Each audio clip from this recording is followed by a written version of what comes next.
کوئی مقابلہ نہیں تھا اسپرچویلٹی پوائنٹ آف ویو سے، اخلاق پوائنٹ آف ویو سے اور پرسنالٹی پوائنٹ آف ویو سے صحابہ کرام سے. یہ تو کمپیرزن اللہ تعالیٰ نے یہاں پر تناسب کے سلسلے جو ہیں وہ رکھے ہیں. آپ صلی اللہ علیہ وسلم آئے اور حق کمپلیٹلی واضح ہو گیا، اس لیے کہ آپ کے پاس تنزیل کی پاور تھی، قرآن تھا آپ کے پاس. جاء الحق وزهق الباطل، یہ قرآن آیا ہی ہے تاکہ یہ حق کو واضح کر دے، غالب کر دے اور یہ باطل کو مٹا دے. اور یہی چیز آپ صلی اللہ علیہ وسلم کے لیے اور قرآن کے لیے بھی کہی گئی. واللہ متم نورہ، قرآن میں آتا ہے اللہ اپنا نور مکمل کر کے رہے گا. تو جو مقام اللہ نے رسول اللہ صلی اللہ علیہ وسلم کو دیا ہے وہ آپ کے اپنے کردار پلس قرآن کی تنزیل کی وجہ سے تھا. ایسا کوئی انسان اور نہیں ہو سکتا، اس لیے کہ قرآن کسی اور پر نازل نہیں ہو سکتا ہے. جو آپ کا مقام تھا اس کے ساتھ کسی کا کوئی کمپیریزن نہیں ہے. اللہ کے رسول اس دنیا سے جا چکے، بالکل جیسے سورج اپنا ایک ڈٹرمنڈ کورس ختم کر لے گا، لیکن کیا اب کائنات میں، معاشروں میں، دنیا میں مستقل اندھیرا رہے گا؟ اگر سورج نہیں ہوتا رات میں تو روشنی کے لیے کیا ہوتا ہے؟ چاند. اگر اللہ کے رسول صلی اللہ علیہ وسلم اپنی مدت، اپنا لمیٹڈ ٹائم پورا کر کے جا چکے ہیں تو اسپرچل ایسپیکٹ میں آپ کے امتی، آپ کے فالوورز، مومنین اس مسلمان امت کے موجود ہیں جن کی روشنی سے انشاءاللہ یہ امت فائدہ اٹھاتی رہے گی.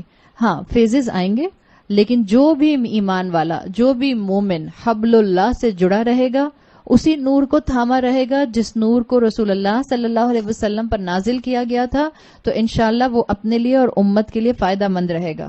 یاد ہے ہم نے سورۃ یاسین کے شروع میں پڑھا تھا انک لمن المرسلین علی صراط مستقیم، اور آپ سے کہا تھا علی صراط مستقیم میں ایمبیگوٹی ہے، ابہام ہے، اٹس اوپن اسٹیٹمنٹ. کون ہے صراط مستقیم پر؟ اس میں سب آ جاتے ہیں.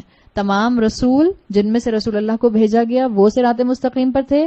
رسول اللہ صلی اللہ علیہ وسلم صراط مستقیم پر ہیں. آپ کے جتنے فالوورز ہوں گے رہتی دنیا تک، جو حبل اللہ کو تھامے رہیں گے، جو تنزیل العزیز الرحیم کو تھامے رہیں گے، وہ سب کے سب علی صراط مستقیم پر رہیں گے. یہی کانسیپٹ یہاں پر دیا گیا ہے. سورج اور چاند کی مثالوں سے سمجھو. اور سورج اور چاند میں تو ہمارے لیے اور بڑی مثالیں موجود ہیں. ہمارے لیے جو پاورفل ٹائم مینجمنٹ ٹولز ہیں، ایک ہے گھڑی اور ایک ہے کیلنڈر، اور دونوں چاند اور سورج سے مل جاتا ہے. سورج سے آپ کیا دیکھتے ہیں؟ نو،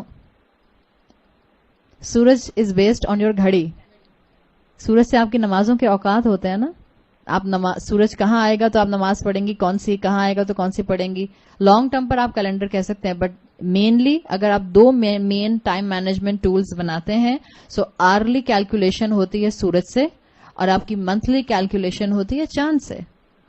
آپ کے مہینوں کا حساب، قرآن کہتا ہے نا اللہ نے تمہیں یہ چاند کا گھٹنا بڑھنا کیوں دیا ہے؟ تاکہ تم مہینوں کا حساب رکھ سکو، سالوں کا حساب رکھ سکو. عرب جو تھے، جو پرانے زمانے کے لوگ ہوتے تھے، ان کے پاس تو گھڑیاں نہیں ہوتی تھیں، سو ان کے کیلکولیشنز چاند کے ساتھ ہی ہوتے تھے سارے کے سارے. جبھی تو آپ جانتے ہیں کہ عرب نے نسی کا قانون نکال لیا تھا. نسی کا قانون معلوم ہے نا؟ ہر سال ایک مہینہ کھا جاتے تھے تاکہ حج ہمیشہ اچھے موسم میں آئے.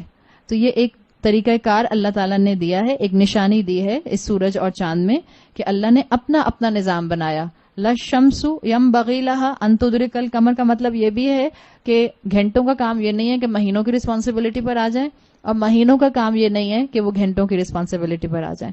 اس میں آپ کی اور میرے لیے یہ سبق بھی ہے کہ جیسے سورج کی اپنی ویلیو، چاند کی اپنی ویلیو. دیکھو، نہ دن میں اللہ کی نافرمانی کر کے اپنا وقت ضائع کرنا، نہ رات میں اللہ کی نافرمانی کر کے اپنا وقت ضائع کرنا.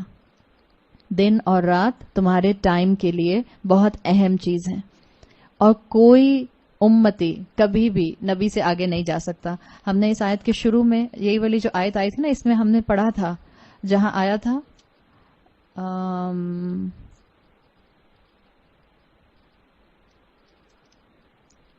وَلَلَّيْلُ سَابِقُ النَّهَارِ، رات دن سے سبقت نہیں لے جا سکتی. اور رات کا جو کمپیریزن ہے وہ مومنین سے ہے، دن کا کمپیریزن رسول اللہ سے ہے. کیوں آیا وَلَلَّيْلُ سَابِقُ النَّهَارِ؟ رات دن پر سبقت نہیں لے جا سکتی. اس کا مطلب یہی ہے کہ نہ صحابہ اور نہ آپ کے بعد کے فالوورز رسول اللہ صلی اللہ علیہ وسلم سے بڑھ کر ہو سکتے ہیں. آگے آیت مکمل ہو رہی ہے، وَكُلٌّ فِي فَلَكٍ يَسْبَحُونَ، ہر کوئی اپنے ہی دائرے میں چل رہا ہے. اگین اس لفظ کے اندر سائنٹیفک فینومینا بھی ہے اور پچھلی الفاظ جو اسی آیت میں آئے ہیں ہر ایک کا اپنا رول ہے. آپ دیکھیں کتنی خوبصورتی سے آپ کو اس میں وہ مفہوم نظر آ رہا ہے. وَكُلٌّ فِي فَلَكٍ يَسْبَحُونَ. ہر ایک اپنے اپنے آربٹ میں چل رہا ہے. رسول کا اپنا مقام، صحابہ کا اپنا مقام، بعد میں آنے والے امتیوں کا اپنا مقام. ہر ایک اپنی رسپانسبلٹی کو سمجھ لے. جس طرح رسول اللہ صلی اللہ علیہ وسلم بہت خوبصورتی سے اپنی ذمہ داری ادا کر کے چلے گئے، اور یقیناً آپ نے بہت خوبصورتی سے اپنی ذمہ داری ادا کی، بہترین طریقے سے آپ نے پیغام پہنچایا، اور آپ نے اپنی جان پر مشکلیں اٹھائیں، لیکن آپ نے پیغام کو پہنچانے کے لیے امتیوں کے لیے بہترین مثال سیٹ کر دی.